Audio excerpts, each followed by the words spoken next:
வணக்கம். நான் உங்கள் ஜெயா. இன்றைக்கி நம்ம இந்த வீடியோவில் அனிதா தேசாய் எழுதின தி ஜிக்ஸாக் வே இந்த நாவலுடைய சம்மரியை பார்க்கலாம் வாங்க.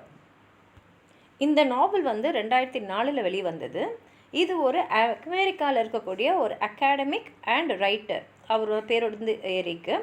அவர் அவரோட கேர்ள் ஃப்ரெண்டான எமிலியோடு மெக்சிகோக்கு போகிறாரு. அங்கே போகும்போது தான் அவளுக்கு எழுத்தாளராகணுன்ற ஆர்வம் ஏற்கனவே இருந்தது. அந்த ஆர்வம் திரும்பி அவர் எப்படி எழுத்துத்துறையில் அவரோட பணியை தொடர்றாருன்றதை பற்றி தான் கதை. எரிக் ஒரு போஸ்ட் கிராஜுவேட் ஸ்டூடெண்ட்டு.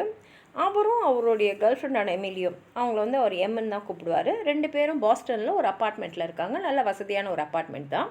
எமிலி ஒரு சயின்டிஸ்ட்டு. எரிக் அவருடைய போஸ்ட் கிராஜுவேஷனுக்காக அவர் இமிக்ரெண்ட் பேட்டர்ன்ஸ் இன் யூஎஸ்ன்னு சொல்லிட்டு அதை பற்றி ஒரு டெசர்டேஷன் அவர் ரெடி பண்ணிக்கிட்டு இருக்காரு. ஆனால் என்னவோ தெரியல, அவருடைய வேலையில் அவருக்கு ஒரு திருப்தி இல்லாமலே இருக்குது. அவர் கொஞ்சம் கஷ்டப்பட வேண்டியிருக்கு. அதில் அவருக்கு இன்ட்ரெஸ்ட்டும் இல்லை. அதனால் அவருடைய ப்ரொஃபஸர்ஸ் என்ன சொல்கிறாங்கன்னா, நீங்கள் சுற்றி எங்கேயாவது போயிட்டு உங்கள் ஆராய்ச்சிக்கு செலவிடும் போது கொஞ்சம் சுற்றியும் பாருங்கள் அப்படின்னு சொல்கிறாரு. அதே சமயத்தில் எமிலியும் அவங்களுடைய ஃபீல்ட் ட்ரிப்புக்காக மெக்சிகோக்கு போகிறாங்க. அவங்க கூட அவங்களுடைய ஃபெலோ டாக்டர்ஸும் போகிறாங்க, சயின்டிஸ்ட்டும் போகிறாங்க. அவங்க போகிறது ஆராய்ச்சி செய்யறதுக்காக தான். இப்போ எரிக்குக்கும் இங்கே ரொம்ப போர் அடிக்குது. அவரோட தீசிஸை கண்டினியூ பண்ணுற அளவுக்கு அவருக்கு ஆர்வம் இல்லை.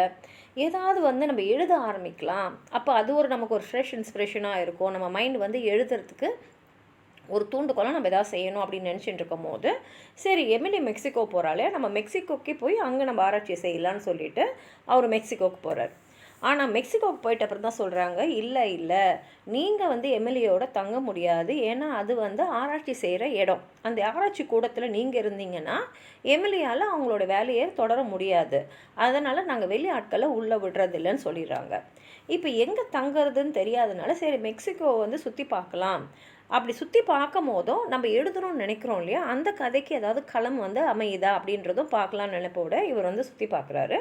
அப்போது ஒரு ஃபேமஸ் அகாடமிக்கான டோனா வேராவுடைய லெக்சர் அவர் அட்டன் பண்ணுறாரு. அவங்க பேசும்போது அவங்க பேச்சில் அந்த இடத்துல இருக்கக்கூடிய சில மைனிங் டவுன்ஸை பற்றி அவங்க சொல்கிறாங்க. அந்த டவுன்ஸோட பேரெல்லாம் அவர் கேட்கும் போது அவரோட தாத்தா அதே பேருங்களை அவர்கிட்ட சொல்லியிருக்காரு. அதாவது அவங்க தாத்தா ஒரு வாட்டி தான் சொல்லியிருக்காரு. ஆனால் அந்த பேரெல்லாம் அவர் மனசில் அப்படியே ஆடாமல் பதிஞ்சிருக்கு. அவரால் அது அவர் இத்தனை நாள் வரைக்கும் அதை மறக்கவே இல்லை. அதனால் அவர் என்ன முடிவு பண்ணுறாருன்னா, சரி இப்போ டோனா வேற சொன்னாங்க இல்லையா, அந்த சியராஸ் எல்லாம் போய் நம்ம பார்க்கலாம் அப்படின்னு சொல்லிட்டு, அப்படி பார்க்கும் போது நம்ம தாத்தா அதை பற்றி சொன்னார் இல்லையா, அதனால் அவரை பற்றியும் நம்ம நிறைய தெரிஞ்சுக்கிட்ட மாதிரி இருக்குன்ற எண்ணத்தில் அவர் முடிவு பண்ணுறாரு. அவர் இந்த சியராஸ்லாம் பார்க்குறதுக்காக போகிறாரு. அது மாத்திரம் இல்லாமல் அவருடைய பாட்டி ஒரு கார்னிஷ் லேடி. அவங்க எப்படின்னா, அவங்க தாத்தாவை தான் திருமணம் பண்ணிக்க போகிறோன்னு முடிவு பண்ணிட்ட அப்புறம் அப்படியே அவரோடைய சேர்ந்து மெக்சிகோவுக்கு வந்துட்டாங்க. குழந்தை பிறக்கும் போது தான் அவங்க டெலிவரியில் இறந்துடுறாங்க. அது அந்த ரெவல்யூஷனுடைய ஆரம்ப கட்ட காலம். அதுக்கப்புறம் அவர் என்ன பண்ணுறாருன்னா, அங்கே போய் தங்கிட்டு எங்கே போய் தங்குறாருன்னா ஒரு மவுண்டன் எஸ்டேட்டில். ஏன்னா டோனா வேரா அவங்க தான் அந்த லெக்சர் கொடுக்கும்போது அவங்க மென்ஷன் பண்ணியிருந்ததுனால அவர் அங்கே போகிறாரு. இப்போ அந்த மவுண்டன் எஸ்டேட் இந்த ஹோக்கோல் கல்ச்சரை படிக்கிற ஒரு சென்டராக மாறி இருக்குது. அந்த டைமில் தான் இவர் என்ன பண்ணுறாருன்னா, டோனா வேராவோடைய வேர்கள், அதாவது அவங்க எங்கேருந்து வந்தாங்க, எப்படி இருந்தாங்க, எப்படி வளர்ந்தாங்க அப்படின்றதெல்லாம் கூட அவருக்கு தெரிஞ்சுக்கிற ஒரு ஆப்பர்ச்சுனிட்டி கிடக்குது. சின்ன வயசில் ஒரு டீனேஜராக இருக்கும் போது அவங்க ரொம்ப கஷ்டப்பட்ட ஒரு ஏழ்மையான நிலைமையில் இருக்கும் போது, அப்போ மெக்சிகோவில் இருந்த மற்ற பெண்கள்லாம் செஞ்ச மாதிரி தான் அவங்களும் ஒரு செக்ஸ் தொழிலாளியாக தான் இருந்திருக்காங்க. ஆனால் போக போக அவங்களோட முயற்சியால் அவங்க நல்ல வசதியாகவும் மரியாதைக்குரிய ஒரு இடத்துக்கும் அவங்க போயிட்டாங்க. இது காரணம் அவங்களுடைய தொடர் முயற்சியும் கடுமையான உழைப்பும் தான். இப்போ எரிக்கோட தாத்தாவை பற்றி அவர் நிறைய தெரிஞ்சுக்கிறாரு. ஏன்னா அவர் மெக்சிகோவுக்கு வந்தது எப்படின்னா, பெரிலியஸ்னால் உயிர் போகக்கூடிய அபாயம் நிறைந்த சூழ்நிலையில் தான் அவங்க அப்பா இங்கே வந்திருக்காரு. அவங்க தாத்தா மாத்திரம் இல்லாமல் நிறைய கார்னிஷ் பீப்புள் அங்கேருந்து மைக்ரேட் ஆகி இங்கே வந்திருக்காங்க. இங்கே அவங்க ரொம்ப கடுமையாக உழைக்க வேண்டியிருந்தது. நிறைய பேர் இறந்தாங்க, நிறைய பேர் கொல்லப்பட்டாங்க, நிறைய பேர் வேறு ஒரு இடத்துக்கு எடுத்துன்னு செல்லப்பட்டார்கள். இந்த மாதிரியெல்லாம் சூழ்நிலையில் தான் அவங்க தாத்தா கடுமையாக அங்கே உழைச்சிருக்காரு. நாவலோட கடைசியில் பார்த்தீங்கன்னா, நம்ம இப்போ இருக்கக்கூடிய சியரா மெட்ராஸை பார்க்குறோம். அங்கே ஒரு லோக்கல் ஃபெஸ்டிவல், அது பேர் லா நோச்சி டி லாஸ் மெரிட்டஸ், அதாவது இந்த நைட் ஆஃப் த டெட்டுன்னு அர்த்தம்.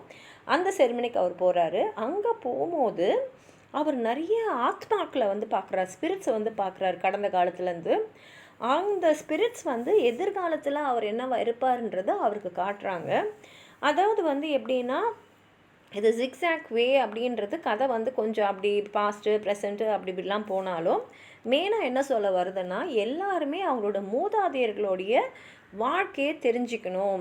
அப்போ அது வந்து ரொம்ப ரொம்ப முக்கியம். நம்ம வேர்கள் என்ன ஏது, நம்ம எங்கேருந்து வந்திருக்கோம், நம்மளுடைய மூதாதையர்கள் வந்து என்னென்னலாம் கடினமான பாதையை கடந்து வந்து இன்றைக்கி நம்ம இந்த நிலைமைக்கு வந்திருக்கோம்னு தெரிஞ்சுக்கணும் அப்படின்ற எண்ணத்தை தான் இந்த கதை வந்து நமக்கு கொடுக்குது. உங்களுக்கு ஏதாவது சொல்லணும்னு நினச்சிங்கன்னா கீழே இருக்கிற கமெண்ட் பாக்ஸில் எழுதுங்க. இந்த வீடியோவை லைக் பண்ணுங்கள், உங்கள் ஃப்ரெண்ட்ஸோடு ஷேர் பண்ணுங்கள். சப்ஸ்கிரைப் பண்ணாதவங்களாம் ப்ளீஸ் சப்ஸ்கிரைப் பண்ணி சப்போர்ட் பண்ணுங்கள். நன்றி.